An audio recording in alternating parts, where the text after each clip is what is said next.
فقلت يا عادل شو بدك تسمي حالك؟ ما إلك غير سلطان. ها؟ يعني بالإذن من أصحابي وأصدقائي سلطان بروناي وصديقي سلطان طرب جورج وصوف. هلا رح تقولوا مين أنت يا عادل تتسمي حالك سلطان؟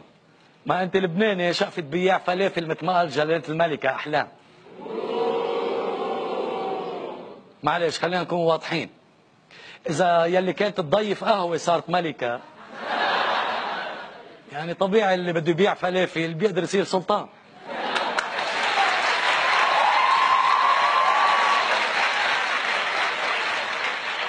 ولا لا يا أحلام؟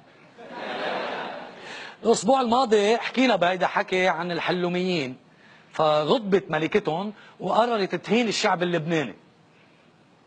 هلا ما أنا اللي نكتت، هينيني إلي شو بدك بالشعب اللبناني؟ الله يساعدك مع مين علاقتك؟ غلطت.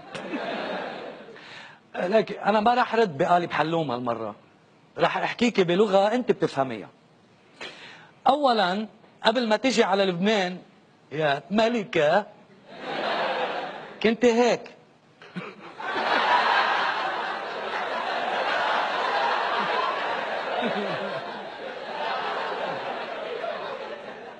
هيك.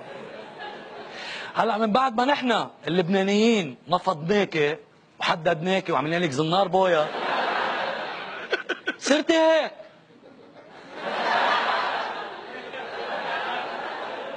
هلا ما في فرق كثير يعني، بس كمان نحن ما فينا نعمل العجايب يعني. هذا اللي قدرنا نعمله، ما تواخذينا. يعني نحن فينا، يعني نحن عنا شو بدي اقول لك، نعمل عجايب من برا بس من جوا سبحانه هو بس. شاسيه مضروب. ثانيا كنت على طول جوعانه، هلا صرت تعرفي بالكنتاكي؟ وقت ما صرتي حريفة كنتاكي صرتي كنتاكي على الاصول. البركاج في كنتاكي، بدي اكل كنتاكي اليوم. اذا ما في كنتاكي على الاوتيل راح اعمل مشكل كبير. كيفي ابي كنتاكي كيفي. انا بقول لك بكره بعد كنتاكي.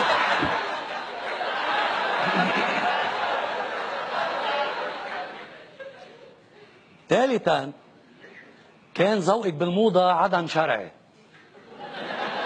هلا تحسن ما بقى عدم شرعي، صار عدم بس.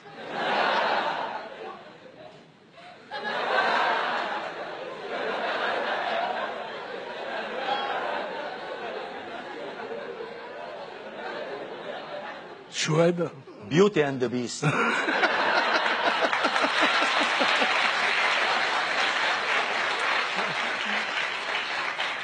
بس مسابي هون ما في بيوتي، في البيست. بيست لحاله. رابعا يا عيني كان عندي غنية وحدة ما في غيرها، بيقولوا انه بتنسمع، انا ما بسمع. اللي ما يطول العنب حامضا عنا يقول.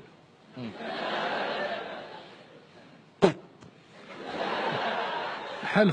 وبعدك على نفس الغنية ما في غيرها، وعاملة فيها نجمة وصاحب التاريخ غنائي وما حدا سامع فيه كمان. كفة؟ كفي. من كفة؟ روح. راح كفة.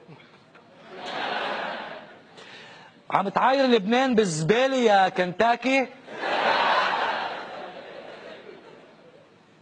أنا قلت لك رح جاوبك بطريقة أنت بتفهميها. رح أقول لك بسيطة يا تجاجة. هاي الكلمة خليجية بركي بتفهميها. نحن دايما بلدنا مفتوح للجميع، بس مش للي بيشرب من البير وبيرمي فيه حجر.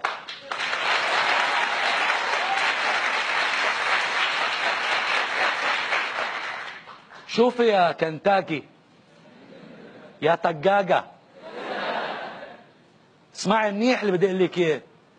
كل اللي سمعتيه هيدا حكي من سلطان، هيدا حكي، والحكي بيناتنا رح يطول، وهيدا حكي.